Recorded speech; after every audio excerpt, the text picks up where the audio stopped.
Buenas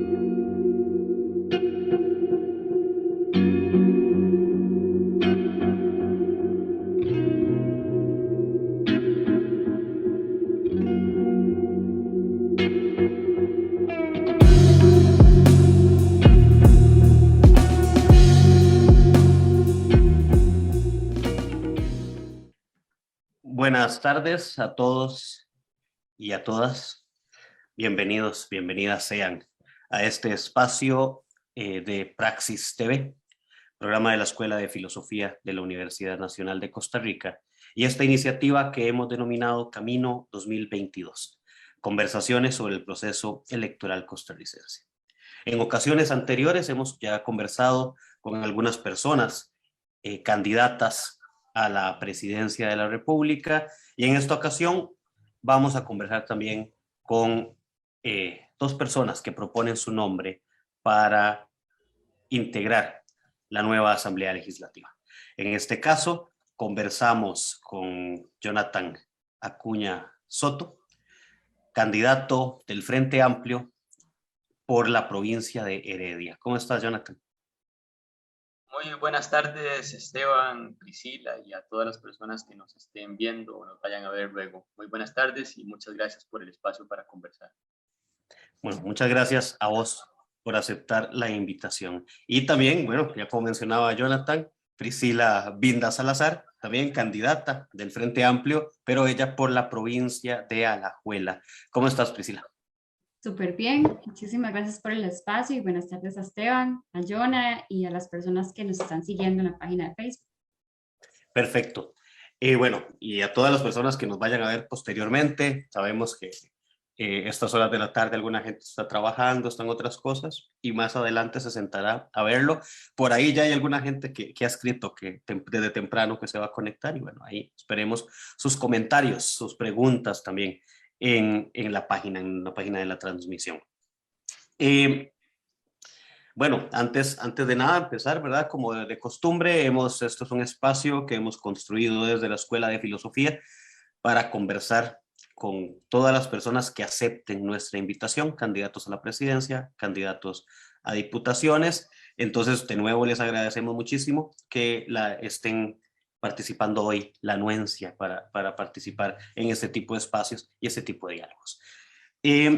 A ver, quizá podríamos empezar por Jonathan, ya que tiene el micrófono activo, ¿verdad?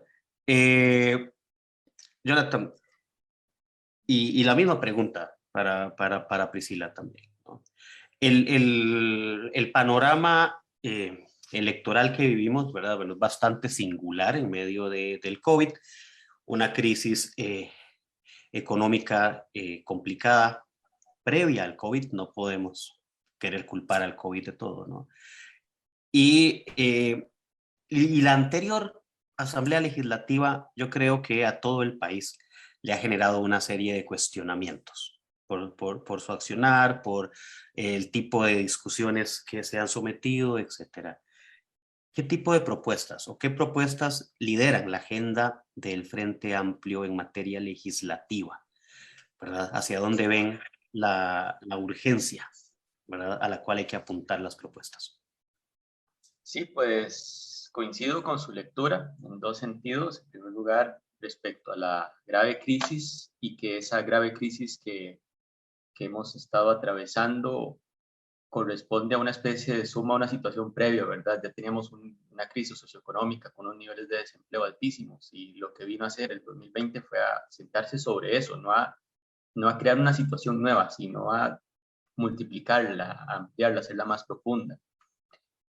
Y también respecto a su lectura sobre el funcionamiento de la Asamblea Legislativa, creo que el mayor problema, eso que uno le llama la congoja que se siente de mirar el funcionamiento de la Asamblea, ¿no?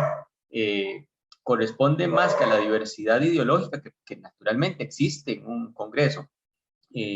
Más que a esa diversidad ideológica, corresponde con la calidad de las discusiones, ¿verdad? La profundidad de las discusiones, y hay demasiada chabacanería y demasiado lugar común y demasiada pobreza intelectual, y eso es muy visible.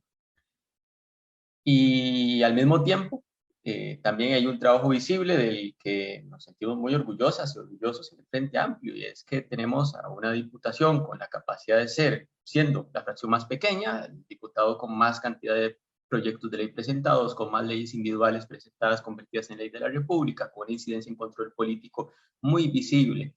Y nuestra tarea es continuar y multiplicar ese trabajo de José María Villalta, que es una barda alta, que es una meta ambiciosa, por así decirlo, ¿verdad? Porque se trata de un diputado que ha mostrado, más allá de que las personas puedan o no tener diferencias políticas puntuales con él, que trabaja con seriedad, que trabaja mucho, que se toma en serio su función, que lo está haciendo con transparencia. Eso es lo primero, cumplir con multiplicar esa tarea. Sobre las agendas múltiples, pero en mi caso, enfocaría también como una prioridad la atención de esa crisis socioeconómica. En primer lugar, poniendo la vista en las cargas impositivas, en los tributos que tienen que pagar las empresas pequeñas y medianas actualmente y las nuevas que quieran crearse. Ciertamente es una bronca, ¿verdad? Haber tenido el impacto de una crisis e intentar sostener un emprendimiento, una empresa pequeña en medio de ese vendaval, no es cosa fácil.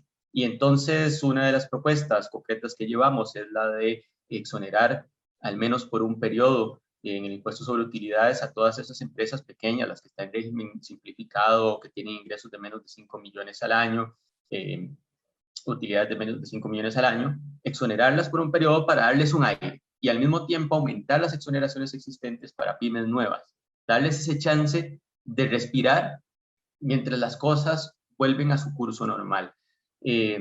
Ahí pondría un enfoque, pero también del otro lado, en materia de cumplimiento de derechos laborales y de ampliación de sus derechos laborales. Hay una lucha histórica que ha tenido la izquierda en este país y que va a seguir siéndolo hasta que logremos, que es el establecimiento de un salario mínimo vital, un salario mínimo que reconozca las necesidades materiales de las personas.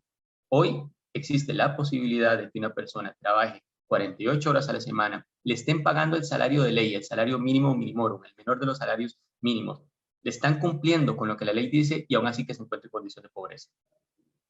Evidentemente es inadecuado que exista la posibilidad de establecer el salario mínimo más bajo por un nivel que es inferior al de las necesidades básicas de un hogar. Son unas de las muchísimas luchas que espero que podamos dar desde la Asamblea Legislativa. Cecilia. Sí. Bueno, no quisiera como replicar lo que dice Jonah, pero sí ciertamente hacer hincapié en la defensa de los derechos laborales de las personas trabajadoras, especialmente las personas que trabajan en el sector agrícola, que son peones, trabajadoras agrícolas, y cuyas realidades son abismalmente distintas a las realidades que enfrentan las personas en áreas urbanas, ¿verdad? Que tal vez tienen un poco más de acceso a la institucionalidad pública y a otros mecanismos para defender sus derechos, que en la ruralidad y la periferia muchas veces se respeta y no existen mecanismos cercanos para poder hacer defensa de los mismos. También uno de los puntos de lanza, creo, y que lo hemos defendido en estos últimos meses y que José María ha hecho un trabajo formidable en ese sentido, es una lucha contra la corrupción.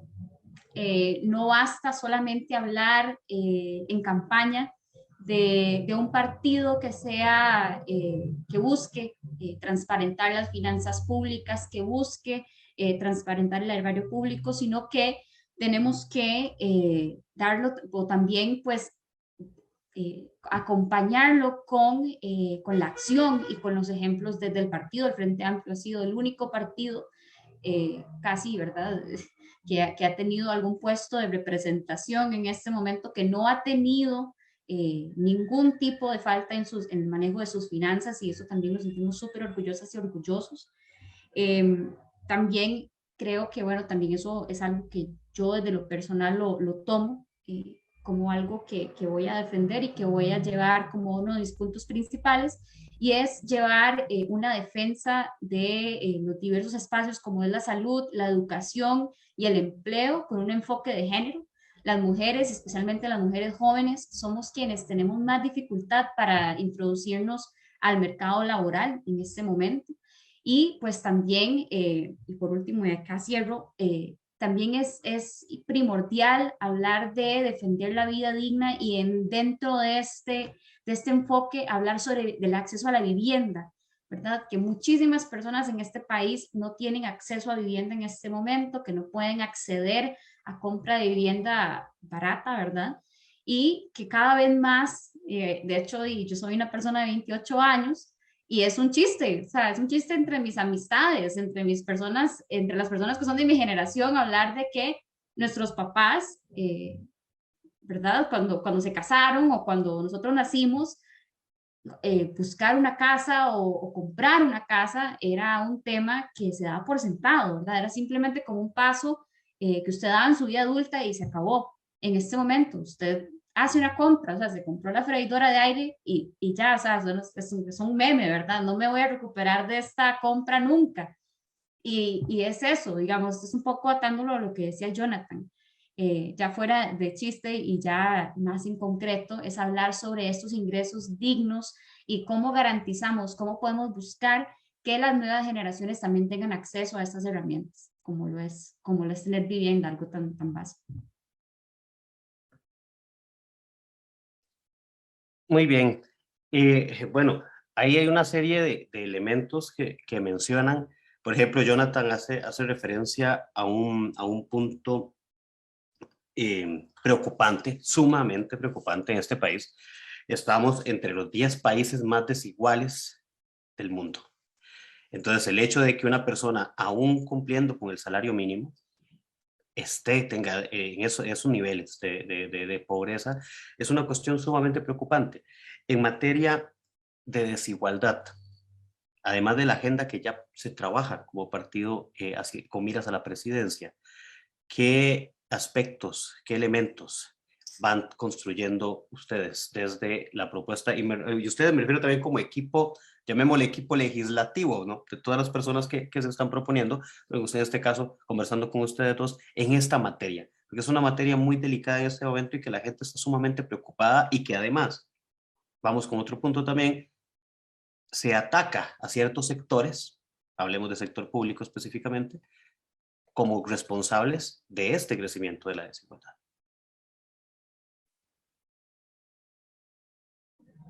Bueno, no sé, Priscila, si le entro por ahí y continúa como guste. Sí, dale vos sí, y Ok. después yo ahí agrego. Yo me enfocaré en una cosa pues que tengo años de estar trabajando, que es en política fiscal. Ese es digamos, mi tema. Yo, por mi formación, pues yo soy formado como economista, pero por mi experiencia profesional, pues me he dedicado a especializarme en materia tributaria y hay un papel fundamental. Costa Rica tiene una estructura tributaria que aún hoy sigue teniendo elementos de regresividad. La reforma fiscal aprobada en el 2018 tenía elementos de regresividad. Más aún si agregamos lo que han hecho con las posibilidades de evolución de la inversión pública. Entonces, ahí hay un espacio todavía de trabajo gigantesco. Costa Rica, como muy pocos otros países con nuestros niveles de desarrollo humano, es uno de los pocos países con estos niveles de desarrollo humano que no tiene, por ejemplo, un impuesto sobre grandes herencias. La propia OCDE nos dice, hey, miren, ustedes tienen espacio en el caso de impuestos al patrimonio, se dan cuenta que si los comparan con otros países con niveles semejantes, ustedes es que están muy lejos de eso. Cuando uno mira los ingresos directos obtenidos, los ingresos por impuestos directos obtenidos en Costa Rica versus la media de países semejantes, cuando digo semejantes en nivel de desarrollo humano, es que estamos detrás. Y como bien decía Esteban, yo lo pongo así. Esteban, para un sector de los medios de comunicación, para las élites económicas y para este gobierno, es el rico. No existen Carlos Solís y ni Mélida, sino que existe Esteban, que es un asalariado y como es un asalariado del sector público, han creado la imagen de que es el rico, que es la única que en este país hay solo dos clases, ¿verdad? Empleados públicos y empleados privados, y que hay una extracción de riqueza de los empleados públicos hacia los empleados privados. Que solo existe una fuente de ingresos en este país, que son las rentas del salario. Que no hay otras rentas, no hay rentas del capital, no existen. En toda la discusión no existen. Obviamente, esa es una construcción discursiva con un objetivo claro, que es el de defender esas rentas que sí existen y a esos señores y señoras que también existen, pero que no quieren aportar de conformidad con su capacidad económica. Esa es la razón. Por eso hay una construcción discursiva de esa naturaleza. Por eso hay un esfuerzo tan grande por parte de estos medios corporativos de crear esa imagen de un funcionariado público que al parecer todos tienen una casa de 7 pisos con piscina, aunque evidentemente miles y miles de funcionarios públicos son personas de clase media y que tienen algunos, que no todos, empleos formales y estables, que no todos. Y ahí hay un trabajo todavía por realizar. Tenemos un conjunto de propuestas que incluyen la introducción a nuestro sistema tributario de impuestos altísimamente progresivos. Por ejemplo, en el 2001 en este país se aprobó subirle temporalmente el impuesto sobre utilidades de una manera muy generalizada, casi todas las empresas. Nosotros proponemos hacer lo mismo que ya se hizo en el pasado, aumentar temporalmente el impuesto sobre utilidades únicamente a las empresas más grandes del país, las que antes se clasificaban como grandes empresas, grandes contribuyentes nacionales y grandes empresas territoriales. Solo a esas. Decirles, miren, durante este tiempo, porque se dan cuenta del impacto que ha tenido la pandemia sobre las finanzas públicas durante este tiempo, pues ustedes son quienes tienen chance de aportar un poco más. Las pymes no tienen más chance de aportar más. Más bien esas hay que liberarlas, como decía al inicio, temporalmente, para que puedan sacar la cabeza en medio de esta crisis. Pero reequilibrar las cargas se vuelve una exigencia para poder combatir la desigualdad, para poder atraer recursos que fortalezcan las capacidades de la institucionalidad, para que así tengamos, por ejemplo, educación de calidad, salud de calidad y además sostenibles financieramente, que aseguren que niños y niñas en todo el país tengan realmente oportunidades de acceder a esos servicios y por tanto desarrollarse y tener movilidad social ascendente y ir reduciendo esas brechas gigantescas que existen en materia de desigualdad. Sí, bueno, agregando un poco a lo que dice Jonah y tal vez irlo puntualizando un poco, nosotros en el plan de gobierno también tratamos un tema muy importante que lo ha venido trabajando la compañera Sofía Guillén, que es la renta mínima feminizada, y esto lo que busca es ayudar, bueno, tal vez no ayudar, esa es la palabra incorrecta, esa es la palabra que muchas veces tenemos muy... como muy interiorizada de que la ayuda, de que el trabajo doméstico y reconocer el trabajo doméstico de las mujeres, porque se recae sobre las mujeres, es una ayuda, ¿verdad? Y es un reconocimiento del gran trabajo y el gran aporte que realizan las mujeres, jefas de hogar y cuidadoras y ese trabajo del cuidado, ¿verdad? Que muchas veces, y que la mayoría de las veces, no es remunerado.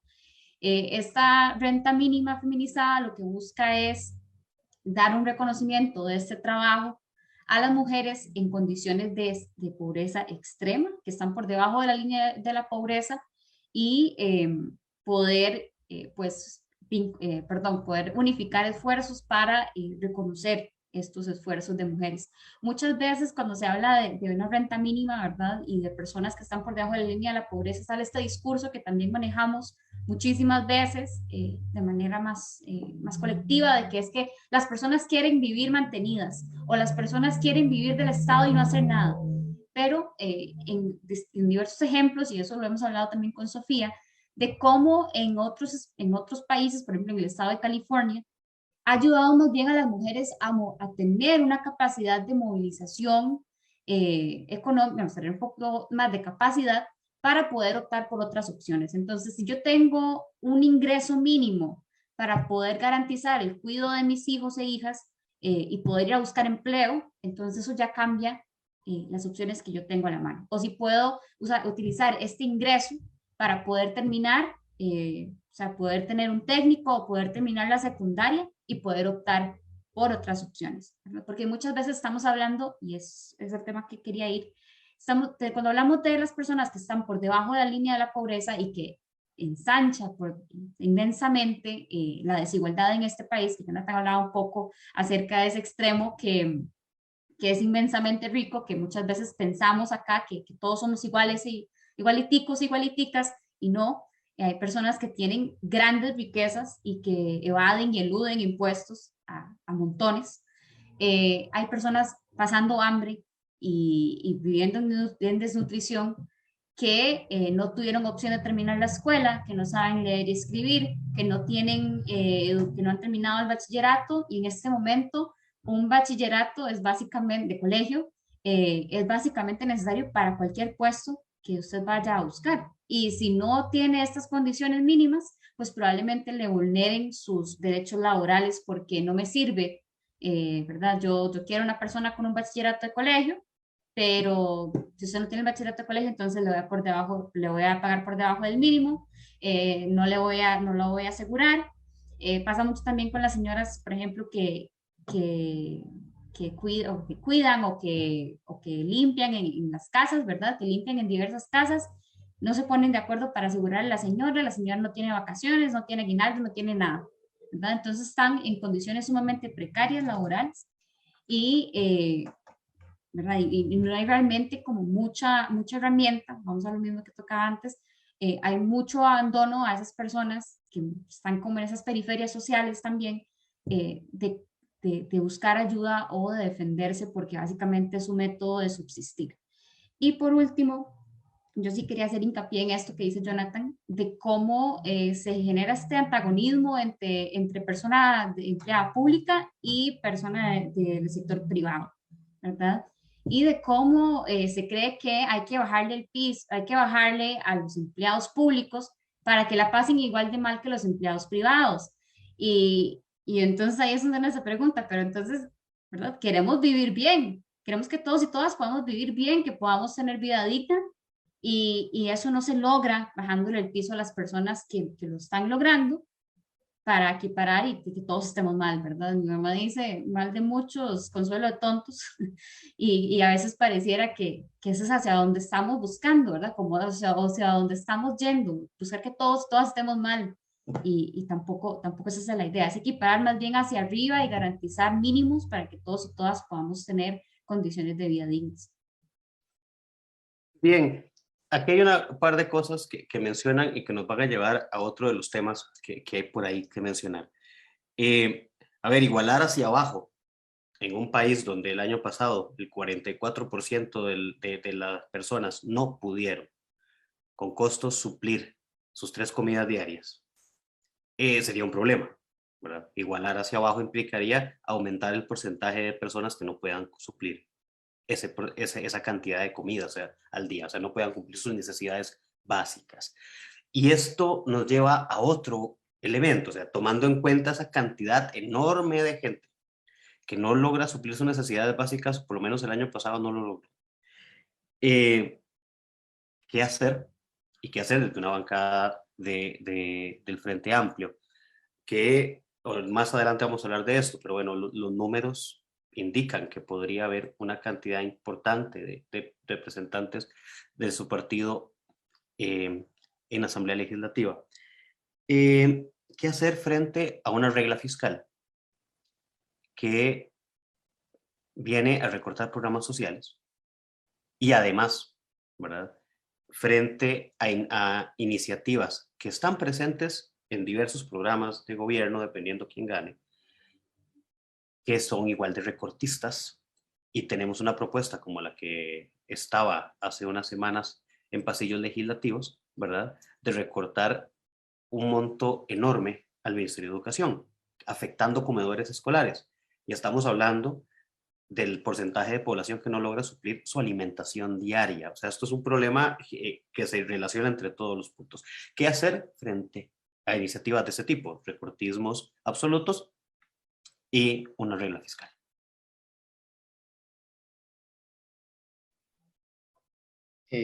No sé si cambiamos el orden, Priscila, ¿no? Como quiera.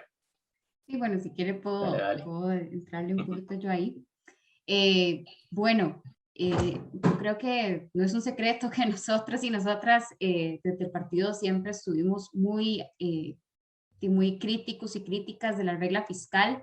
De ninguna manera, la regla fiscal tal como está y tal como se aprobó, era algo que desde el Frente Amplio impulsábamos porque advertimos todos los peligros y que esto implicaba para un montón de instituciones públicas esenciales, vitales, para el funcionamiento del país. Estamos hablando, por ejemplo, del Instituto Nacional Meteorológico, que en este momento ha advertido de que casi podría caer en un cierre técnico y esto afectaría poder operar el aeropuerto Juan Santamaría, ¿verdad? Que es donde entra la mayoría de vuelos internacionales y afectando al turismo gravemente, o también el servicio del 911.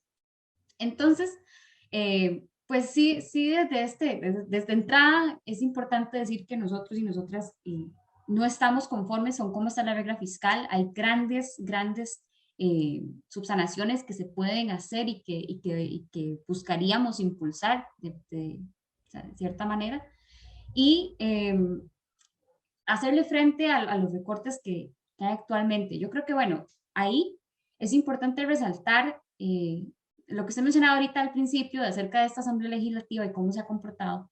Y bueno, Jonah tal vez ha tenido un poco más de acercamiento por estar ahí viendo los toros todos los días desde la barrera. Casi que se ha convertido en esta obsesión de ver quién recorta más, ¿verdad? ¿Quién puede recortar más? ¿Quién puede recortar más al Censinay? ¿Quién puede recortar más al MEP? ¿Quién puede recortar más a las universidades públicas? Y es este gravísimo problema de que cuando se recorta desde un escritorio y no se va al territorio, no se va a la institución y no se ve qué es lo que se está recortando, entonces hay un montón de problemas porque, claro, desde un escritorio puede ser que en el presupuesto ese rubro se vea como algo insignificante, pero resulta que recortó el mantenimiento y le recortó combustible a los carros para los Encinay para que les lleve fórmula a los chiquitos, ¿verdad? Y estamos hablando de niños y niñas en condiciones sumamente vulnerables, con lo que usted decía, hay personas que en este país no logran suplir sus necesidades básicas. Estamos hablando, o sea, yo creo que siempre la niñez mueve como una fibra muy sensible y las personas adultas mayores porque son como las personas que menos capacidad tienen de valer sus derechos por sí mismos en muchas ocasiones, ¿verdad? Por diversos factores y que casi que están a voluntad de alguien más que les defienda.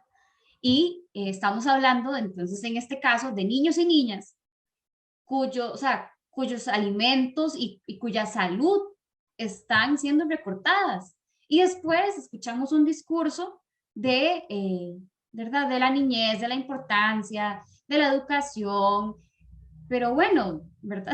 Es casi contradictorio porque no basta llorar o no basta golpearse con una piedra por el pecho si en las acciones estás recortando las posibilidades de movilidad social de muchísimas personas.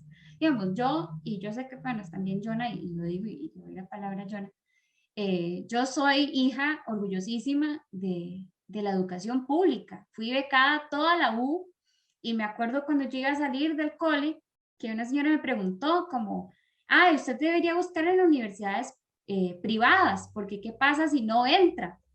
Y yo en ese momento me volví y le dije, es que si yo no entro en una universidad pública, yo no estudio. ¿Verdad? No es una opción. Yo lo tenía clarísimo a mis 17 años. Yo, si no entro en la universidad pública, no estudio. Y yo sé que, o sea, esa es la situación de muchísimas personas jóvenes en este momento, que si no entran a una universidad pública, no estudian. O sea, esa es la realidad. Y es una herramienta de movilidad social gigante. Yo lo veo, por ejemplo, en mi familia. Yo fui la segunda en graduarme de universidad pública. Mi prima, que es médica, fue la primera. Y para ella y para su familia, la educación pública es una herramienta de movilidad social que no solamente permea la vida de la persona que estudia en la universidad pública, sino a toda su familia, ¿verdad? O sea, toda la familia tiene herramientas y tiene acceso a un montón de cosas que de otra manera probablemente no las hubiese conocido. Entonces, creo que desde ese punto de vista es es analizar y es revisar esa esa regla fiscal que se aprobó desde un escritorio, desde una obsesión, yo diría que casi, no casi no, pues enfermiza, de recortar y recortar hasta que no quede nada. Y es esta forma de satanizar lo público, de satanizar a las personas pobres, porque esa porofobia dura y pura, el querer cada vez más dejar a las personas que menos tienen, que más necesitan estos programas sociales, pues sin nada, y que vayan a ver cómo hacen, pero también a la misma, a la misma, o sea, a la misma página, las personas se quejan de la creciente desigualdad, de la inseguridad, ¿verdad? Bueno, probablemente la inseguridad, de la delincuencia, la criminalidad está en la alza porque hay personas que están fuera de muchas opciones de trabajo y no tienen otras opciones. Entonces, va muy de la mano cuando hablamos de todos estos temas. Y bueno, le dejo la opción, le dejo la palabra a Jonah. Gracias, Pi. Bueno, voy a arrancar diciendo algo porque creo que es significativo. Mi historia es muy parecida a la de Priscila. Mi trayectoria de vida: yo soy hijo de 2 personas trabajadoras, mi papá es albañil y yo tuve la oportunidad de estudiar por la existencia del sistema de educación pública y por las becas. Y entonces no es extraño que estemos aquí en este partido siendo candidatos y candidatas. Porque al mismo tiempo que yo puedo reconocer la existencia de un esfuerzo individual muy grande que hace uno, ¿no? De muchas madrugadas y de trabajar mucho, de estudiar mucho. Todo ese esfuerzo individual sería absolutamente imposible de llevar a buen puerto sin la existencia de lo público. Y es una de las cosas que sé que a Priscila, igual que a mí, nos empujan a meternos en esto, a ponernos en esto, a meternos en estas luchas, porque el aprecio que sentimos por esas oportunidades que hemos visto cómo se han ido erosionando durante décadas y cada vez son más limitadas para más personas, pero que nosotros aún logramos pellizcar de esas oportunidades, nos hacen querer defenderlas para todas las personas, no solo para mí. Podría decir, bueno, que ya estudié y ahora que miren a ver qué hacen los demás, ¿verdad? Pero creo que tenemos conciencia de lo que ha importado la existencia de lo público como generador de posibilidades para nuestras vidas. Y ahí entra la regla fiscal. Como bien decía Esteban, es que el presupuesto se va a aprobar con un recorte de 300.000 millones de colones al MEP para el próximo año. Es una irresponsabilidad tan gigantesca, pero tan gigantesca, que a mí me indigna tanto. Porque este gobierno, que en mayo dice, chao, me voy, le va a dejar a la siguiente administración un presupuesto que ellos mismos aceptan que es insuficiente para terminar el año, que no va a alcanzar la plata para comedores escolares, que no va a alcanzar la plata para transporte estudiantil y para becas. Porque es que en la propia exposición de motivos del proyecto de presupuesto dice que sí, que les faltan 298.000 millones de colones en el presupuesto del MEP y que no pudieron ponerlo porque la regla fiscal. La propia ministra de Educación reconoce ante el interrogatorio José María Villalta que los recursos no alcanzan y que ella no puede estar de acuerdo con que eso ocurra. Ahora es exministra, ¿cierto? Lo he olvidado. Semanas muy rápidas estas. ¿Se dan cuenta del nivel de irresponsabilidad de decirle a la gente que sí, que es que la plata no va a alcanzar para las becas y que la siguiente administración va a tener un incendio a finales de año, cuando le tenga que decir a esos estudiantes que no hay plata para girarle las becas que ya les dieron? Ni para el transporte ni para los comedores estudiantiles, porque no va a alcanzar. ¿Todo en nombre de qué? Del dogma de la regla fiscal. Es una regla fiscal que está cada vez más claro que está mal diseñada, que va a provocar, ojo, que estamos 19 de noviembre, que en diciembre el servicio 911 no pueda ofrecerse, y no porque no tengan plata. Es que el nivel de irracionalidad es tal que la regla lo que hace es disponer cuánto puede aumentar el gasto, solamente ligada a 2 variables: a cuánto haya crecido la economía en los últimos 4 años, y al nivel que tenga la deuda en gobierno central. Entre más haya crecido la economía, más puede crecer el gasto. Entre menos haya crecido, menos puede crecer el gasto. Y en el caso de la deuda, entre más alta sea la deuda, menos puede crecer el gasto. Y entre más baja sea, más puede crecer. Pero solo depende de esas dos cosas. ¿Qué ocurre? Que el servicio 911 se financia no con recursos de gobierno central. No hay un colón de deuda que se emita para financiar el servicio 911. Y aún así le aplican la regla. El servicio 911 se financia principalmente, casi que absolutamente, por lo que uno paga cada vez que paga el servicio de telefonía. Hay una contribución que uno hace. Pero ¿saben qué? Que aunque tienen la plata para terminar el año, la regla fiscal impide que aumenten el gasto tal y como lo necesitan, aunque tengan los recursos, aunque no sea necesario imprimir un solo bono de deuda del gobierno central por un colón. Se nota el nivel de irracionalidad. Es que ahí sí que es el recorte por el recorte. ¿Y qué responden? No, pues que es que la regla fiscal así lo dispone. Eso es un dogma que está poniendo en riesgo la educación y va a poner en riesgo en diciembre la vida misma de la gente, porque si no hay servicio 911, pues ya sabemos qué pasa. Entonces, están dispuestos, y ahí hay una lógica interna, a sacrificar los derechos de la gente por el fiscalismo más absurdo posible. Aquí hay un problema gravísimo de fondo. Hay un problema gravísimo de fondo porque en la Constitución política se define que hay un derecho a la educación pública, por ejemplo, o a la salud.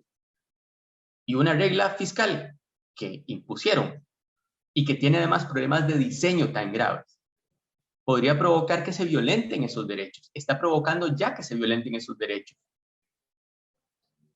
Aquí lo que hemos tenido es un vendaval de tijereteros, de recortistas que, como bien decía Priscila, compiten entre ellos por decir quién es el que recorta más.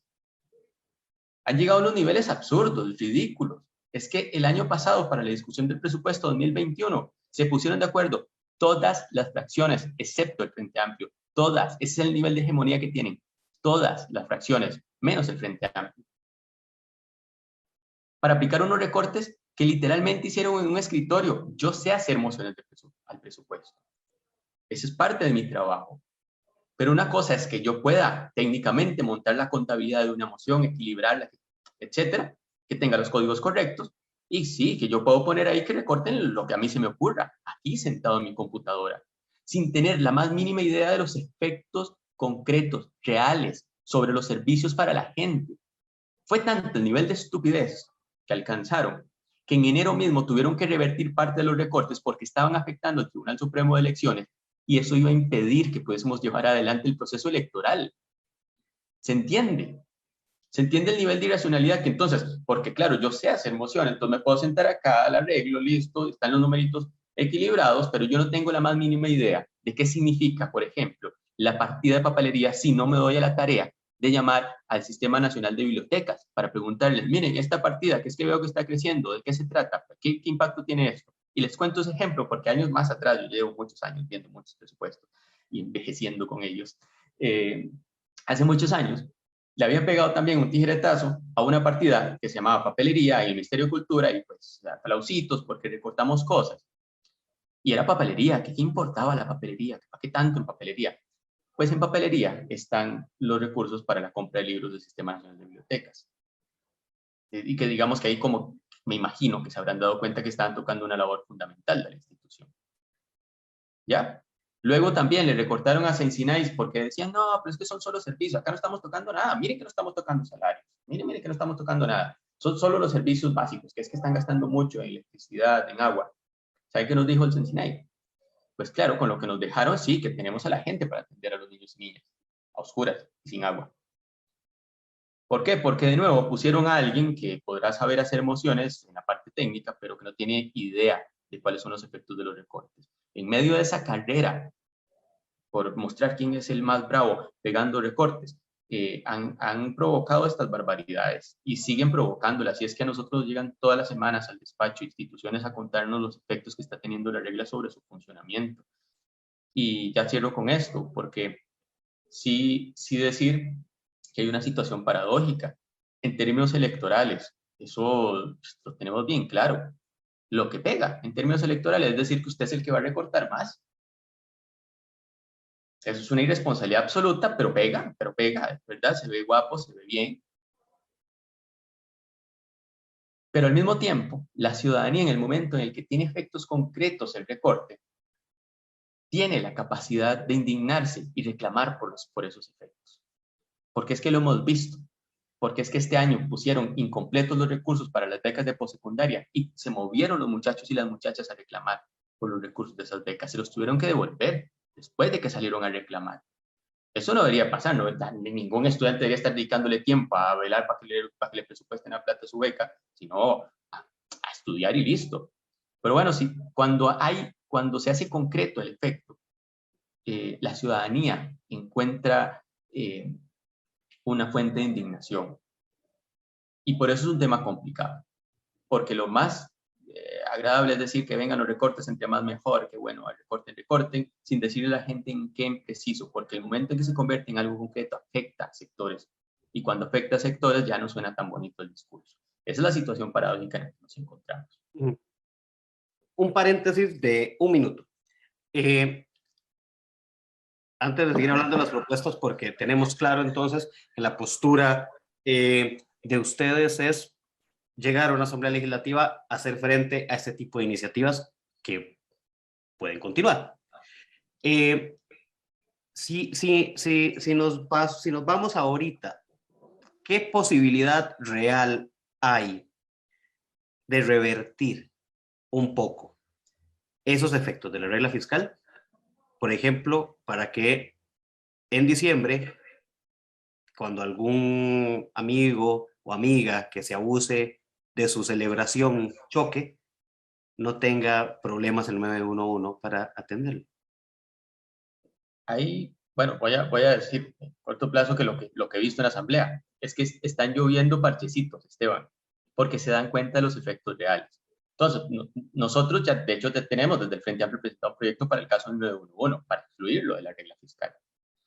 Lo que sí que hemos planteado, el Frente Amplio, es que no podemos seguir en la lógica de parches, como hicimos con el INEC, ¿recuerdan? El INEC, aunque de nuevo tenían la plata en la reserva y no podía hacer el censo porque la regla le impedía presupuestarlo, proyecto para sacar el INEC.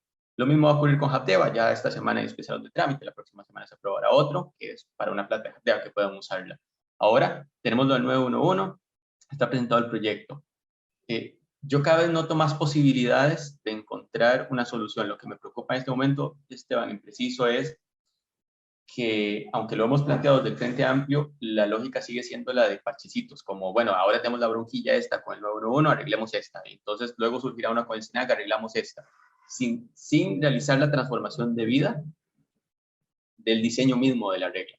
Entonces, posibilidades sí se notan porque ya hay efectos concretos, y entonces ahí sí que ya se ven contra la pared cuando están esos efectos concretos, pero de momento estamos en la etapa de todo el mundo propone parchecitos. Hay que pasar a la etapa de el diseño está mal hecho, reconózcalo y vamos a hacer los cambios estructurales que corresponden. Claro, claro. Y bueno, ese es parte del trabajo que corresponderá a la próxima asamblea legislativa, ¿no? A ver, Priscila, vos hablabas de una cuestión que me parece sumamente importante también. Bueno, todo lo que han hablado hasta el momento es bastante importante y ojalá que mucha gente pueda estar escuchando y vaya a escuchar el programa para conocer sobre estos detalles también. Bueno, cuando hablamos de educación pública, pues ya somos 3 personas acá, ¿verdad? En términos de eso, ¿no? No había posibilidad si no era la universidad pública. Y hablemos de la universidad, ¿verdad? Esta asamblea legislativa ha tenido una característica peculiar. Yo creo que en muchísimos años las universidades nunca habíamos sentido un ataque tan vehemente de parte de la asamblea legislativa como ha sucedido en esta administración y en estos últimos 4 años. La insistencia en atacar a las universidades, en atacar a las carreras fuera de las carreras STEM, en decir que las humanidades no funcionan, ha sido básicamente pan de todos los días, ¿no? ¿Cuál es, sabemos, la postura que ha tenido el diputado Villalta en la Asamblea? Puede ser que la pregunta hasta parezca tonta, pero ¿cuál es la propuesta o la agenda del Frente Amplio respecto a las universidades. Sí, bueno, importantísimo defender, y bueno, lo tenemos que repetir a cada nada, el 8% constitucional perdón, el 8% del PIB que está en la Constitución, que debe de ir al presupuesto de educación. Y bueno, a mí esta pregunta me parece, y me resuena mucho, porque yo en el 2018, de hecho, en todo el tema de la reforma fiscal, era secretaria de comunicación de la Federación de Estudiantes de la Universidad de Costa Rica.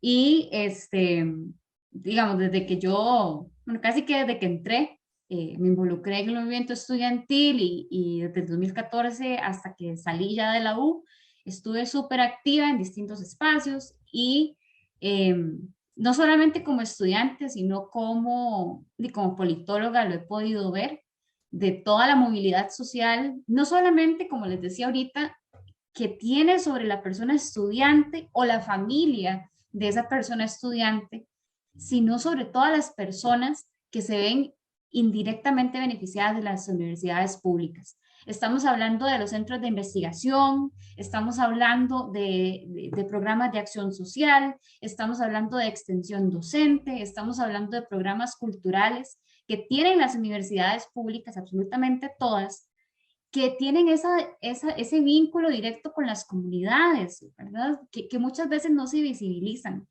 y que son fundamentales. Las universidades públicas no solamente afectan de manera positiva la vida de su estudiantado, sino que también son un gran aporte a todo lo que venimos hablando en este momento. La regla fiscal, la NAMEA en este momento fue quien tuvo en gran parte evidencia y fue quien pudo constatar el mal estado o el mal trabajo que han hecho las constructoras privadas.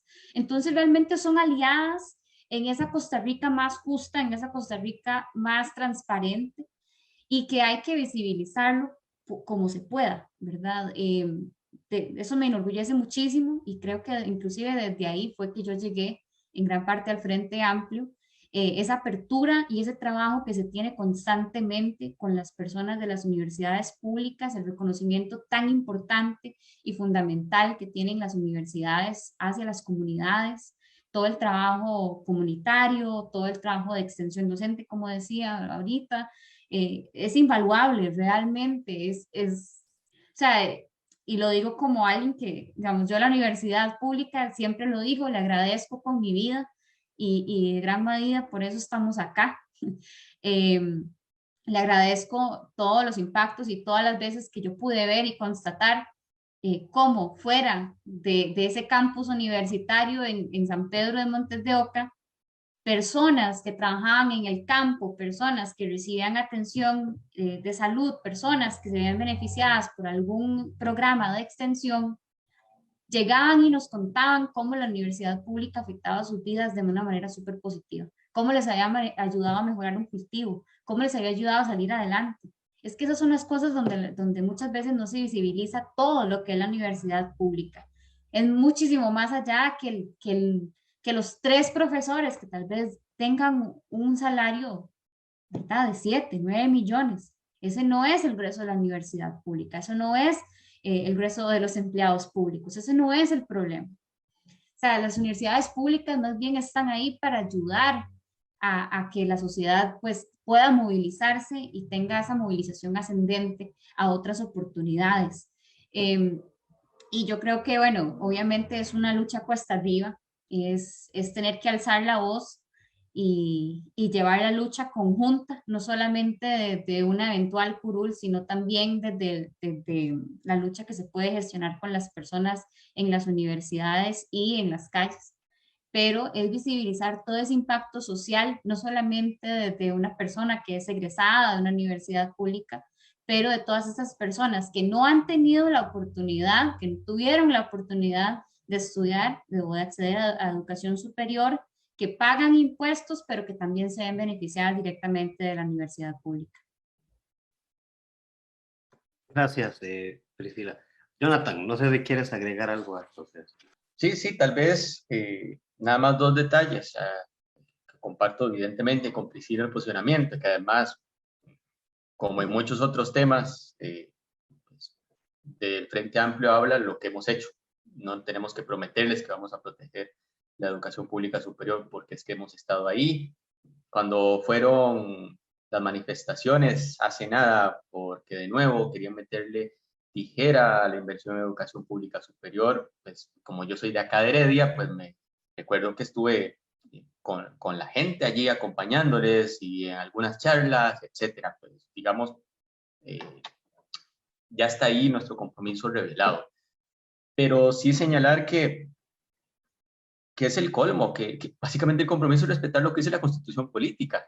Lo único que le pedimos a los demás es eso, que porfa respeten la Constitución política. Es que no les estamos pidiendo nada, ni que se comprometan a fortalecer la educación pública superior, que ese pleito no lo echamos nosotros si quieren, pero mínimo respeten la Constitución política, que ya defiende un piso mínimo de la inversión en educación pública superior, que dice que los recursos del FES no pueden ser menores que los del año previo, que dice que tiene que crecer por inflación y que dice además que la Asamblea Legislativa no puede ir a politiquear con los recursos de las universidades públicas.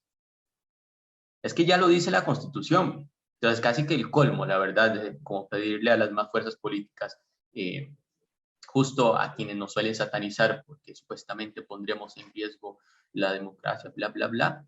Pues no, quienes defendemos justamente el cumplimiento de la Constitución política y por tanto nos mostramos como demócratas porque efectivamente somos nosotros. Es que les estamos pidiendo que cumplan con lo que dice la Constitución política y que se dejen de venir cada año, cuando se esté discutiendo el presupuesto, a brincarse lo que dicen ya esos artículos 84 y 85 de la Constitución política, intentando meterle mano a los recursos de la educación pública superior, intentando politizar esa discusión de la manera tan peligrosa como lo han hecho, intentando reducir la autonomía universitaria con el peligro que significa eso para la democracia.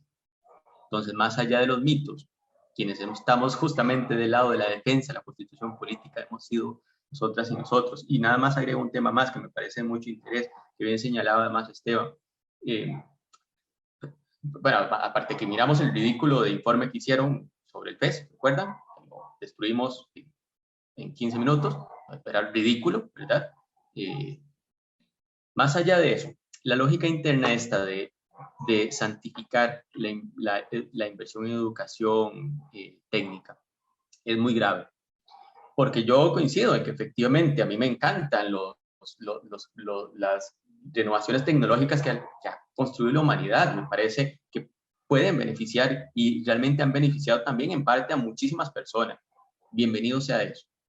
Pero al mismo tiempo, lo que busquen es que se abandone la inversión en humanidades, en filosofía. ¿Por qué?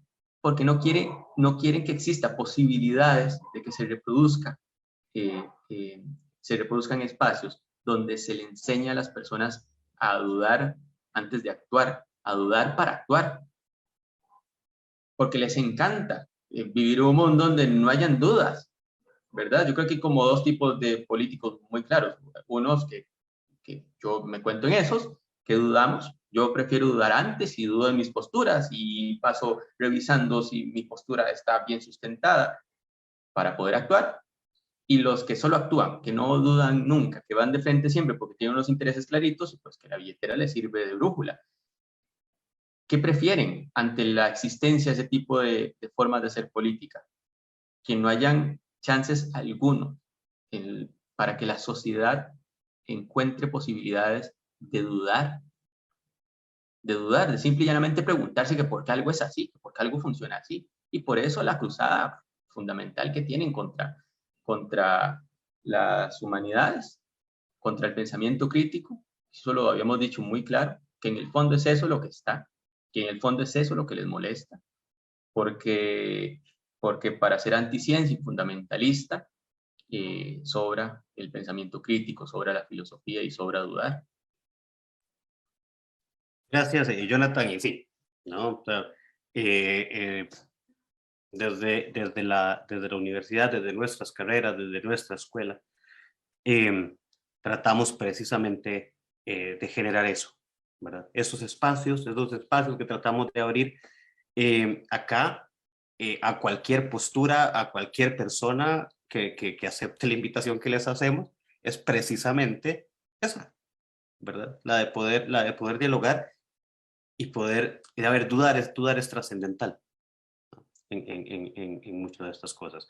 Pero bueno, a ver, ya casi llevamos la hora y si yo reviso lo que tengo por acá anotado que quería preguntarles, nos faltan como dos. Entonces voy a mencionar un par de cosas, digamos, que me interesan y ver otro par de elementos, sobre todo en términos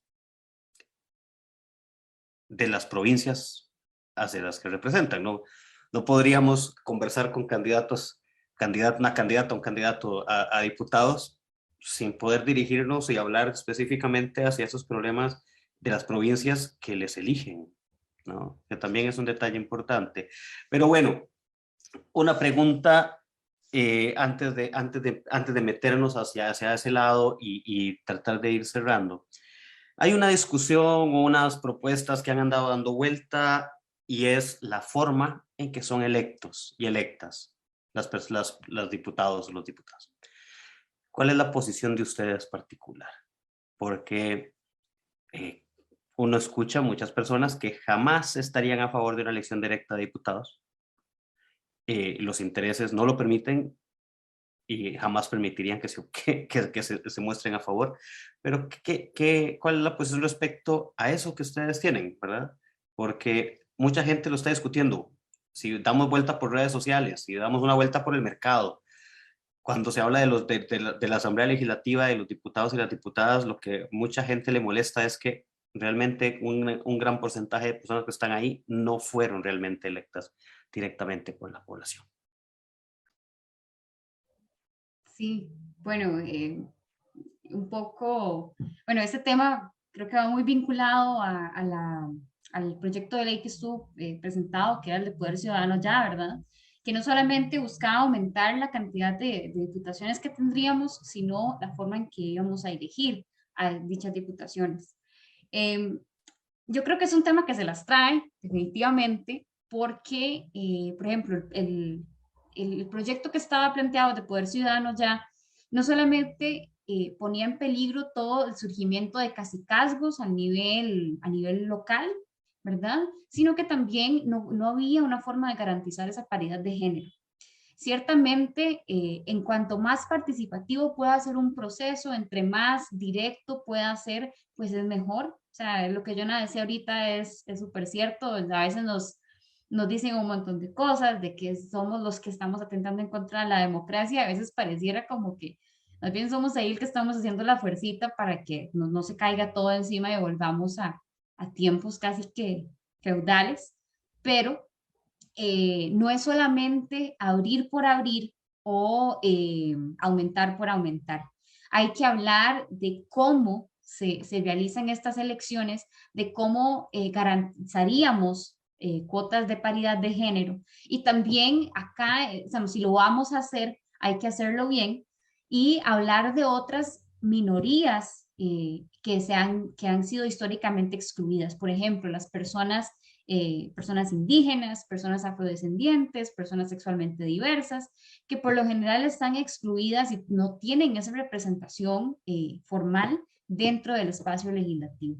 Entonces, digamos, no es solamente abrir por abrir. Costa Rica tiene una de las asambleas legislativas más pequeñas. O sea, si uno la compara, realmente somos muy poquito, en realidad es una asamblea legislativa muy pequeña, pero sí es muy importante hablar de no solamente el aumento, el aumento de las voces y tal vez regionalizarlo un poco más, sino cómo vamos a garantizar que estas voces realmente nos representen, cómo garantizamos que no se vuelva una forma más clientelar de ver la política a nivel local, ¿verdad? Que eso sucedía muchísimas veces con las elecciones municipales.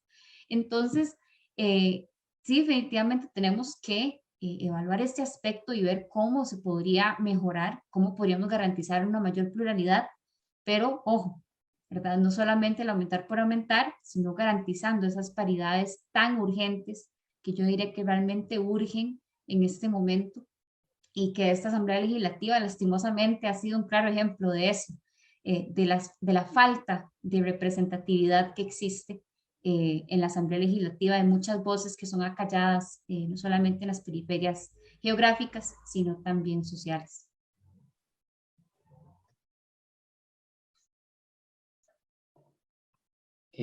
Bueno, yo adicionaría, coincido con la lectura que hace Priscila del proyecto que fue como el que estuvo más en boga. Tenía un tema, que es que no era nada más lo de las listas preferentes. Implicaba que se generara un conjunto de circunscripciones donde el que ganaba se llevaba todo, como funciona en los Estados Unidos de Norteamérica. Y por eso, aunque hay otras fuerzas políticas, solo hay 2 representadas en el Congreso de los Estados Unidos, porque el sistema mismo está construido para beneficiar el bipartidismo. Por tanto, para eliminar otras fuerzas políticas que son significativas en términos de caudal, pero que no pueden llegar al Congreso. Entonces tenía ese problema. El problema de base era que creaba para este conjunto de circunscripciones pero que elegían 42 diputaciones, si no me equivoco, donde se elegían el que gane, aunque sea por un solo voto, se lleva todo, sin proporcionalidad. Eso es un problema grave. Eso iba a eliminar, a reducir diversidad y representatividad.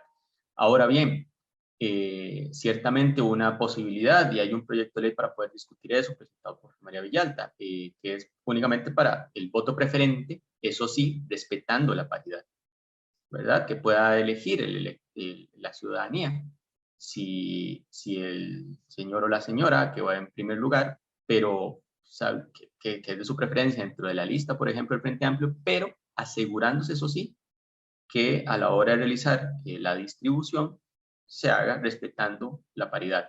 Tema fácil, no es un tema complejo. Ciertamente hay una apertura para discutirlo, pero hay análisis desde el punto de vista de los efectos que tiene esto en la representatividad. Pero esto está sumado a otros temas, ya señaló varios Priscila, pero hay otro, agregaría uno que es como muy obvio, que es el problema que hay en partidos políticos que le cobran a las personas para poder ser candidatas.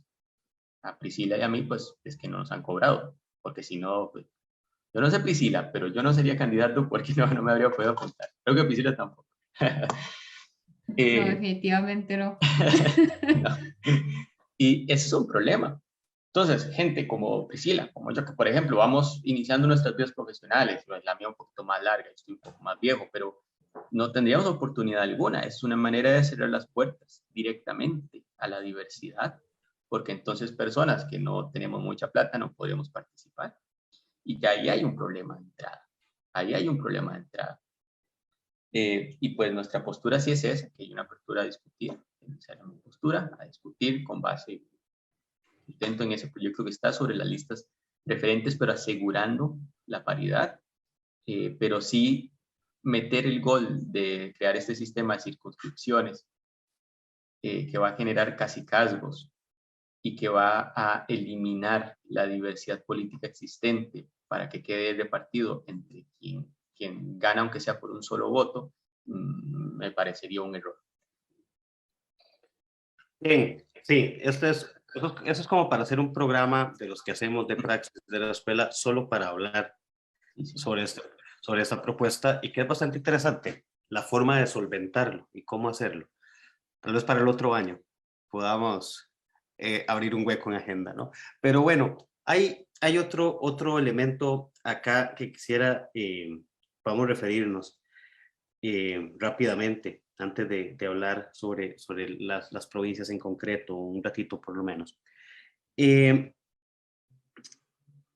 A ver, las campañas electorales, yo creo que siempre, lamentablemente, se han caracterizado por lo que normalmente llamamos campaña sucia, ¿no? Si somos un poco francos, yo creo que todavía la campaña sucia no ha arrancado algún tipo de campaña. Y es probable que hacia enero nos encontremos ahora sí con algunos elementos.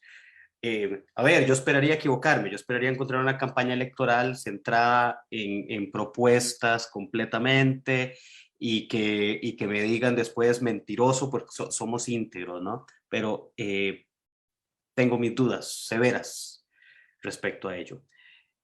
Y hay dos cuestiones que a mí se me vienen a la mente y que podrían participar de ello en términos de diputaciones del Frente Amplio y quisiera saber cómo responderían ustedes. Número uno, ya la sabemos de carácter ideológica. No vamos a sentarnos aquí a tratar de explicar qué es ideología y por qué todos sus partidos la tienen. Y no es un monopolio que le pertenece solo a un grupo político particular. Pero se va a discutir desde ese ámbito y apuntado a la Asamblea Legislativa de 2014-2018 del Frente Amplio, en específico, ¿no? Entonces, primero, ¿cómo responder? Porque mucha gente va a decir, es que vea la vez pasada que le dimos el voto, lo que pasó. ¿Mm? Uno. Y dos, que por ahí en algunos mensajes lo he visto, algunas personas me lo han comentado directamente, la juventud de las personas candidatas a diputados del Frente Amplio. Entonces, estos dos elementos, tal vez si nos referimos a ellos un poquito y ya nos vamos directo a las provincias.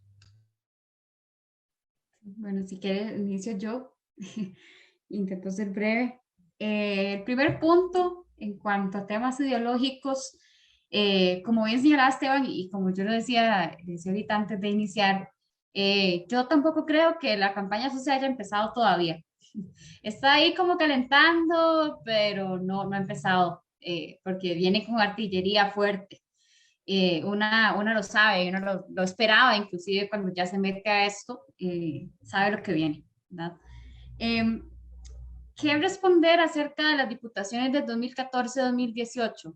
Yo creo que ciertamente esa fracción tuvo muchos aciertos, como fue el compañero Edgardo Araya, como fue la compañera Patricia Mora, y tuvo algunos otros desaciertos que tampoco los voy a nombrar por respeto, pero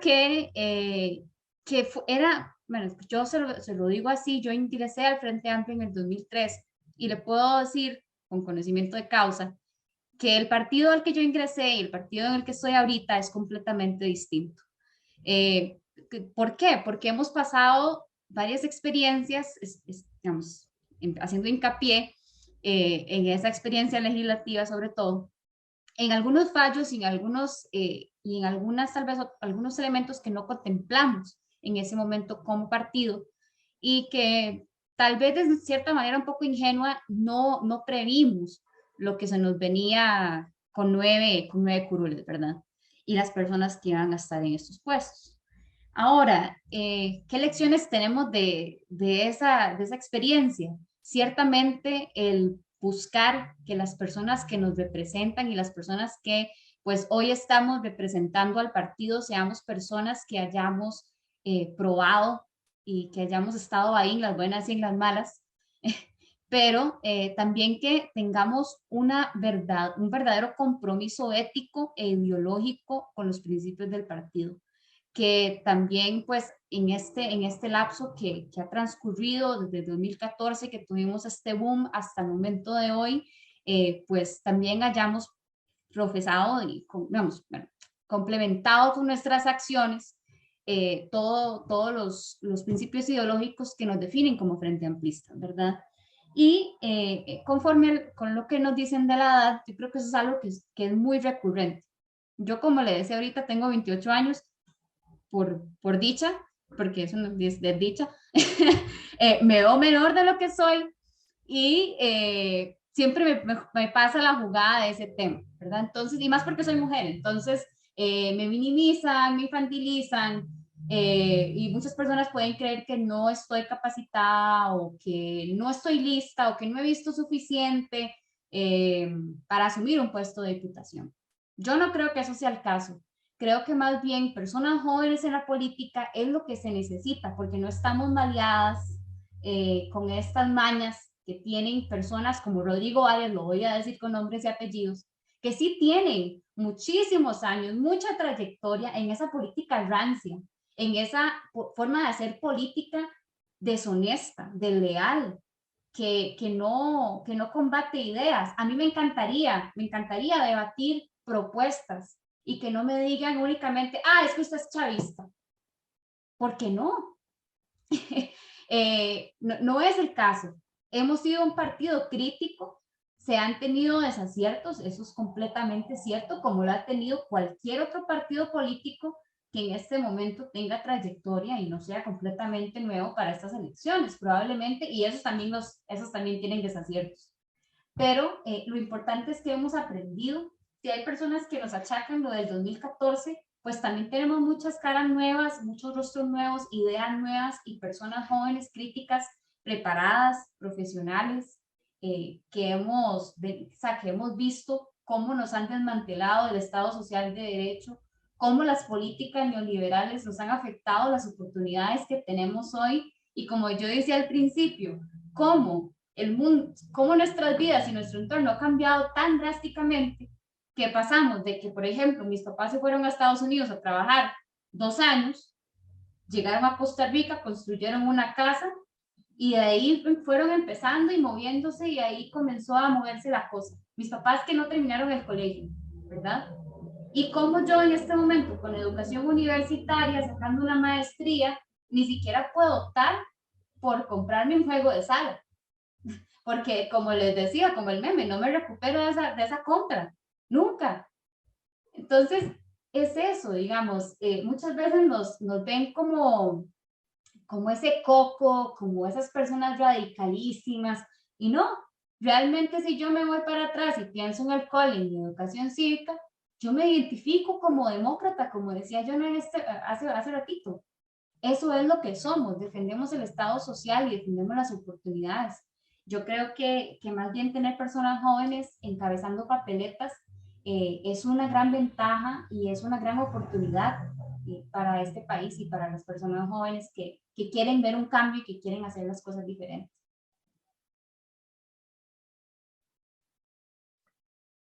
Pues bueno, agrego cosillas.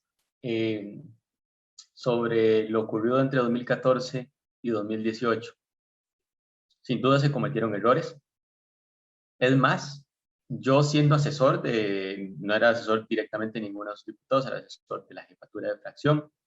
Escribí públicamente en varias ocasiones sobre lo que consideraba graves errores en el comportamiento de estos diputados que lo hicieron mal, que como bien decía Priscila, no fueron todas y todos, porque es muy rescatable, por ejemplo, el trabajo de Patricia Mora en la Comisión del Cementazo o Edgardo Araya en materia ambiental, etcétera. Pero también sé que cometieron errores. Y yo escribía sobre eso, que a mí me podían echar, comprende, ya me podían echar porque uno está en un puesto de confianza. Y yo escribí públicamente sobre los errores que estaban cometiendo. Sobre el problema grave, por ejemplo, de una diputada como Fallas, que prefería el panfletismo antes que el trabajo de fondo, que prefería la consigna fácil antes que el estudio y el análisis de fondo para poder trabajar. Yo escribí sobre eso siendo asesor. Esto lo digo porque a mí no me echaron, porque podían echar. Eso quiere decir que hay una capacidad de autocrítica. A mí nadie nunca me llegó, seguro que no les gustaba Nadita, que les estaba apuntando, pero bueno, los demás nunca llegaron a decirme, hey, pare ya, porque si no, chao. No, había una aceptación de la crítica y hay un reconocimiento de sus errores de los que yo soy absolutamente consciente. Porque yo no comparto el panfletismo, porque yo no comparto la política fácil, porque yo no comparto la política que se queda apenas en lo simbólico, que es muy bonito los símbolos, mientras de fondo están dejando botado el trabajo legislativo. Yo no comparto eso, ni lo voy a respaldar nunca.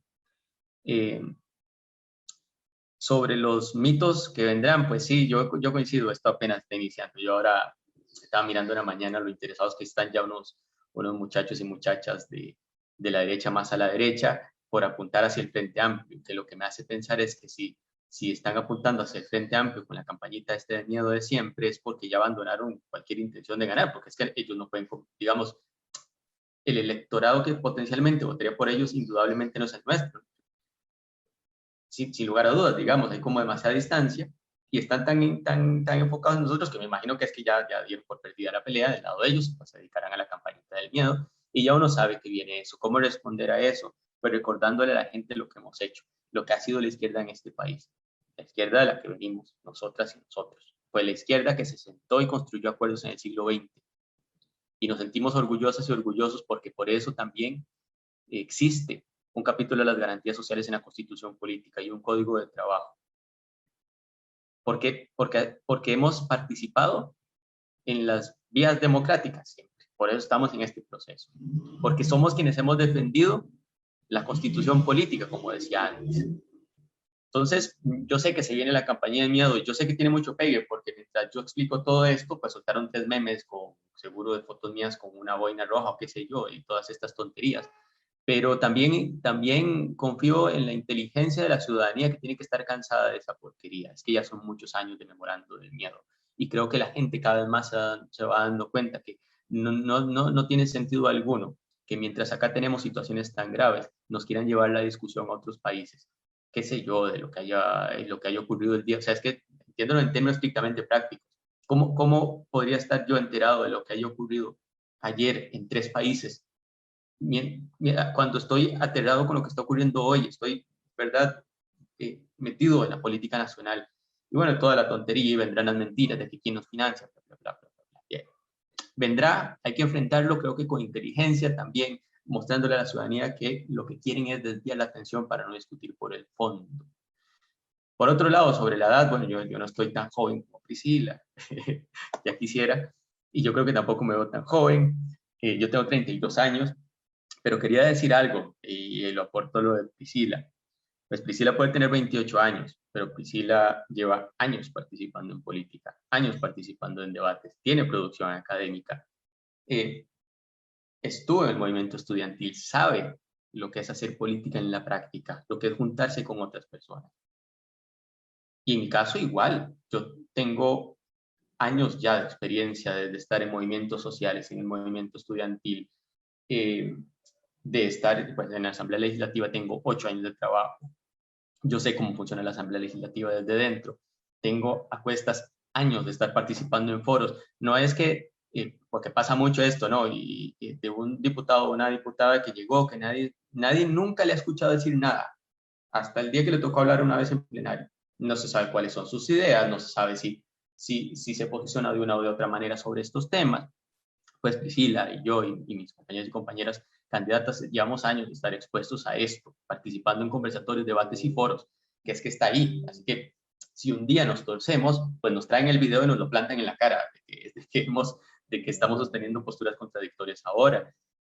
Pero además diré algo y con esto cierro. Yo sé que hay, no sé si ya es mayoritaria, pero hay una imagen creada que está más o menos bien posicionada sobre cómo tiene que ver su político, ¿no? Yo le he dado mucha cabeza a eso porque cuando uno comienza en campaña, pues obviamente hay compas que de absoluta buena fe le van a decir a uno, mira, que es que ese pelo, ¿verdad? Que vamos para campaña, mira, que es que tienes que hacer de alguna forma para verte más grande, para verte, obviamente en el caso de los jóvenes, además tiene que verse uno mucho más masculino, ¿verdad? Fuerte, no dudar, ser un hombre decidido y ojalá ir a un tope. pero, y sé que lo dice de buena fe, que es que así es una lógica que está bien instalada, pero la verdad, sé que para la mayoría de la gente esas cosas importan muy poco y dichosamente, y para toda esa gente joven que va a votar por primera vez, a esa gente le importa muy poco si uno se ve como dicen que tiene que verse un candidato, o se ve como la persona común y corriente que ha cuidado la vida entera, que es como el compa que sí que tiene mucho interés en lo que le pasa a su país y por eso tiene años de estar participando en política de manera honesta, pero que al mismo tiempo es el mismo compa que le gusta ir cada tanto con sus amigos a tomarse una cerveza al Mulos y ir al estadio a pegar unos cuantos gritos, porque somos personas comunes y corrientes, no unos señorones que viven lejos de la gente, que se sienten por encima del bien y el mal y que nunca tienen dudas somos gente que tiene dudas y que por eso está metido en política, porque hay cosas que le indignan, porque creemos que hay cosas que tienen que cambiar y que podemos juntarnos con muchas otras personas para hacerlas cambiar, pero que al mismo tiempo somos gente común y corriente, y que entonces ni Priscila ni Jonathan, ni ninguno de los candidatos y candidatas del Frente Amplio van a ir a tomar la pose que dicen que tienen que tomar los candidatos a diputados, mintiéndole a la gente en la cara. Pues no, y entonces sí que somos gente joven, sí, pero somos gente con experiencia, ya muchos años de experiencia en política. Yo he participado en procesos de construcción de acuerdos muy intensos con otras fuerzas políticas, de sentarme al frente de gente que no piensa igual que yo. Tengo años de participar en eso.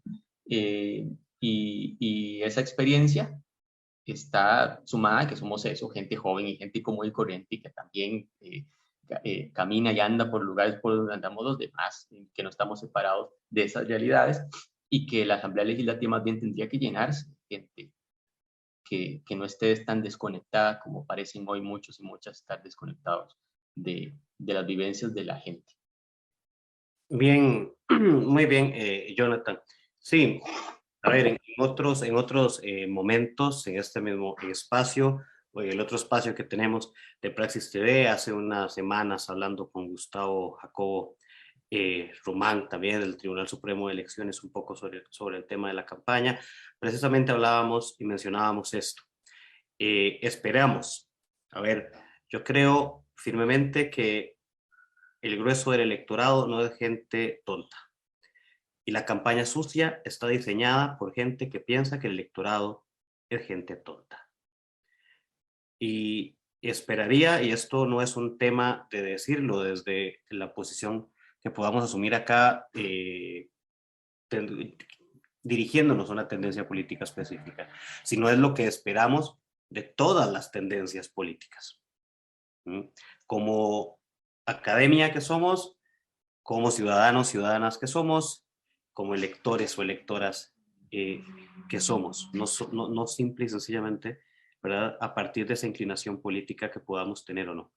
Entonces, eso que mencionan me parece sumamente importante. Y les decía ahora, yo esperaría una campaña política centrada en las propuestas. Esperaría que los partidos políticos que vayan a cobrar deuda política con plata de los impuestos de la gente, no la utilicen diciéndole a esa misma gente que son idiotas y por eso su campaña política es política social. Eso es un elemento que nos parece sumamente relevante y que esperaríamos que muchas agrupaciones, ojalá todas las agrupaciones políticas, lo pensaran igual. Vuelvo a lo que digo, lamento ser pesimista, pero la historia nos ha demostrado lo contrario, pero esperaríamos una campaña concentrada en ideas. Listo, para terminar, casi nos llevamos hora y media, no quisiera abusarnos muchísimo más de ustedes. Cerremos. Jonathan Heredia, Priscila Alajuela, ¿qué se ha pensado que han construido, que incluso mucho de esto también posiblemente se sientan con los compañeros, compañeras que forman parte, ¿verdad? En ese segundo lugar, en ese tercer lugar, por la provincia, que ir pensando respecto a la provincia y también en su espacio personal, con su almohada, ¿no? ¿Qué van trabajando para las provincias en específico y qué le tienen que decir a esas personas que en febrero son quienes van a votar directamente por ustedes, ¿no?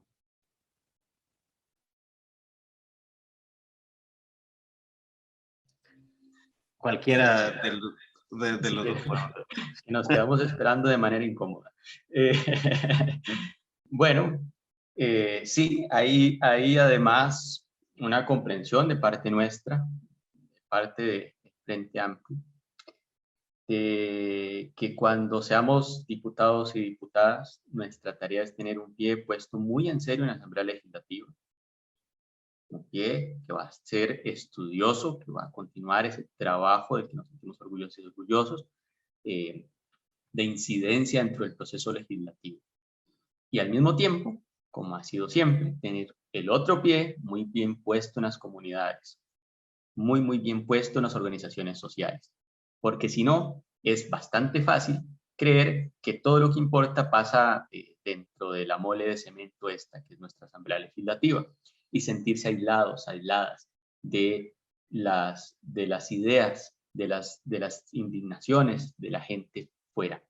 Entonces es una primera tarea. Yo tengo un compromiso desde ya para que a partir del 1 de mayo, que esperamos asumir la Diputación representando a Heredia, comencemos a tener de manera recurrente reuniones en las comunidades, no solo con la afiliación del Frente Amplio, sino también con las fuerzas vivas de las comunidades, y poder recorrer de manera constante la provincia completa, ir cantón por cantón de manera recurrente y volver a iniciar cuando terminemos, y volver a reunirnos con las fuerzas vivas de las comunidades, porque no todas las respuestas se tienen y porque hay que escuchar también esas necesidades. Hay múltiples y todas son parecen muy puntuales, pero responden a una lucha por derechos fundamentales, que en San Rafael de Heredia tienen una lucha porque se incorporen los recursos para convertir en un CTP el Liceo Ingeniero Carlos Pascua Zúñiga, donde yo estudié de 7º a 9º, que en la Escuela de Concepción de San Rafael también hay una lucha por los recursos para poder renovar la infraestructura porque está en muy mal estado, que la gente en Sarapiquí tiene luchas por el cumplimiento de los derechos laborales en todas estas grandes plantaciones y donde será necesario dar acompañamiento para que la inspección laboral haga el trabajo que debe hacer y que vele por los derechos de esas personas, que hay también situaciones con el acceso a agua en Santo Domingo de Heredia. Todas esas luchas corresponden con una visión propia del Frente Amplio, porque la gente ahí está luchando por sus derechos, por el derecho a la educación en San Rafael de Heredia, por el derecho al agua, que se estableció una constitución política por una reforma propuesta por el Frente Amplio, pues coincide con nuestras luchas. También en materia de agua, por lo que está ocurriendo en Belén, donde la AIA, sin consultarle al pueblo de Belén, quiere echar adelante la extracción del recurso hídrico del manantial de Ojo de Agua, sin preguntarles nada, sin decirles nada, a escondidas todo, poniendo además en riesgo el ecosistema, el río que se ve alimentado por ese manantial, poniendo en riesgo también el balneario, que tiene un significado cultural muy profundo para Belén. Esa es una lucha que estamos acompañando hoy y que vamos a acompañar también desde la CRUL. Todas esas luchas coinciden con la agenda del Frente Amplio, pero la única manera de poder empujarlas es teniendo también bien puesto ese pie en las comunidades, sabiendo que tiene que servir como una especie de micrófono amplificador esa curul, no para lo que a mí se me ocurra, sino para esas necesidades en las comunidades, para hacer control político e incidencia sobre la institucionalidad. Pues ese es un compromiso que sé que tenemos, que tengo acá en Heredia, y pues llevar adelante esas dos cosas, una agenda nacional, porque los diputados y diputadas son diputados y diputadas nacionales, con muchísima seriedad, defendiendo esas propuestas que les hemos hecho pública a la ciudadanía, con las cartas de frente, sin jugar a las medias tintas, y al mismo tiempo acompañando a las comunidades en todas esas luchas que están llevando adelante hoy y que van a llevar adelante en el futuro. Bueno, parte del discurso de John ahorita, de la intervención, es algo que yo también defiendo. Bueno, Alajuela es una provincia bastante amplia, con muchísimas realidades. Por un lado tenemos, por ejemplo, Alajuela Centro, Occidente, que tiene sus problemas. También tenemos San Mateo, tenemos Atenas, que tienen otros problemas muy distintos.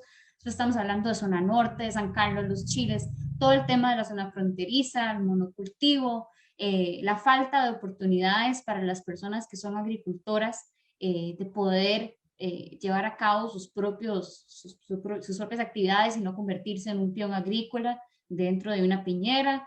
Esos también pues son algunas de las luchas que como alajuelense yo me comprometo a llevar a cabo, no solamente lo que decía Jonah, también todo el tema de la inspección laboral, sino luchar por las comunidades que actualmente están abandonadas y que paradójicamente son periferias, realmente hablando que son zonas fronterizas, donde las personas carecen de oportunidades, donde no tienen formas de acceder a crédito, donde tienen infraestructura, escuelas que les quedan sumamente lejos o que se están cayendo a pedazos. Esas luchas como decía Jonathan, son luchas que defenderemos y que acompañaremos, pero que no sirve de nada yo decirle a usted que yo conocí a doña Marjorie en Guatuso, porque eso de nada sirve, y es mucho el postereo de que yo conocí a doña Marjorie, la señora que tiene búfalas en Guatuso. Pues sí, sí la conozco, pero ¿de qué me sirve a mí decir eso si yo no defiendo los derechos de doña Marjorie, si no defiendo las oportunidades para las personas que tienen búfalas, perdón, y están buscando otras oportunidades distintas a las oportunidades y también ofrecer empleo digno y bien remunerado a sus vecinos y vecinas para que no tengan que ir a trabajar por salarios de hambre a una piñera, ¿verdad? Entonces, de poco sirve que yo recite nombres y lugares de la periferia de este país y de mi provincia si realmente no estoy conectada con las comunidades. Y yo lo digo no solamente desde un principio partidario, sino como politóloga y politóloga que ha trabajado por muchísimos años con movimientos sociales y que a mí como ciudadana me gustaría o me hubiese gustado que esas figuras que nos han representado en otras asambleas llegasen al territorio, llegasen a hablar conmigo, me preguntaran, aunque yo no hubiese votado por ellos, ¿qué me está pasando? ¿Qué está pasando en mi comunidad? ¿Verdad? ¿Verdad? ¿Con qué lucha necesito yo apoyo?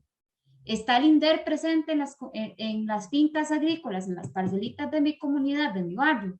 ¿O estoy completamente solo o sola? ¿Verdad? Todas esas luchas que se pueden acompañar, realmente a mí me hubiese gustado, a mí como persona, a mí como ciudadana, como costarricense y como alajuelense, me gustaría que todas las diputaciones vayan y tengan este trabajo de acompañamiento.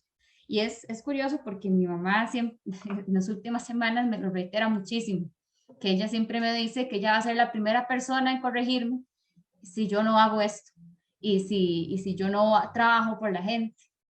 Y me da mucha ternura porque también de ahí, de esa mujer fuerte y esa mujer con los valores muy bien puestos, es que surjo yo también. Y de esa indignación de una familia agricultora, de una familia de camioneros, que sabe lo que es levantarse en la madrugada e ir a hacer un viaje. De ahí vengo yo. Y de esa gente es a la que yo digo, ya estoy cansada. Eso es lo que yo no decía ahorita también. Nos cansamos. A mí me indigna, como le decía ahorita, que repitan nombres y lugares. Sí, ¿y para qué? Si realmente al final usted termina votando cosas que no le benefician a las comunidades. En estas últimas semanas que yo estaba haciendo visitas a las distintas comunidades, siempre se los digo. Si yo aquí llego y les digo que yo tengo todas las soluciones para los problemas de esta provincia, pues probablemente les esté mintiendo. Porque yo puedo tener una idea, yo puedo yo puedo partir de mi trayectoria, de mi conocimiento, de mi formación académica, de muchísimos supuestos, pero realmente las personas que están ahí viendo la problemática, como por ejemplo la falta de agua en Atenas, son esas personas que lo viven todos los días y yo puedo tener una idea desde mi formación, y puedo ser una herramienta de canalizar esas voces, pero realmente esa lucha es de las comunidades, son las comunidades mismas las que tienen muchas veces las respuestas y los mecanismos y las formas de poder solucionar esas graves problemáticas. Entonces, yo como alajuelense sí estoy muy consciente de que las realidades, de que las problemáticas son completamente distintas. Una problemática que se vive en los Chiles con la zona fronteriza, por ejemplo, no es lo mismo que se vive en Alajuela Centro con todo el tema de la criminalidad. Y hay que trabajarlo de manera muy puntualizada, o sea, el poder canalizar esos malestares, pero que también puedan traducirse a nivel nacional, ¿verdad? Porque como decía Jonathan, eventualmente seremos diputados y diputadas nacionales y que debemos de velar por el bienestar integral de todo el país.